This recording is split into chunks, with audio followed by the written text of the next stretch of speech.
పిల్లలకు మంచి సంబంధం కుదరాలంటే ఏమీ లేదు, అంతా మంచే, అంతా మంచే. స్త్రీ పురుషుడు ఇప్పుడన్నీ ఇలా చూస్తున్నారు, వెనకడ ఇప్పుడు చూస్తాం 10 తరాలు చూసేవాళ్ళు. వంశంలో ఆ బ్లడ్ సర్క్యులేషన్ అంటాం, ఆ వంశం మంచిదేనా ఎవరు.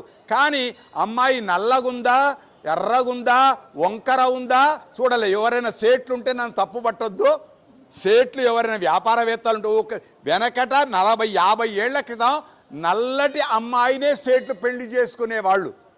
జిల్ల పురుగులను చంపించే వాళ్ళు కాదు, వాళ్ళ ఇంట్లో అది లక్ష్మి అని. ఇప్పుడు అందాలు, ఎన్నెన్నో అందాలు చూస్తున్నాం. కానీ పై మెరుగులు కాదు, పై అందాలు కాదు, లోపలి అందం కావాలి, మానసిక అందం కావాలి.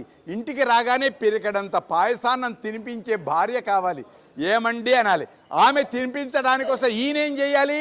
నేను కాదు, ఉదయం నుండి నువ్వు వంటింట్లో కష్టపడ్డావు, నువ్వు తిను అనే భర్త కావాలి.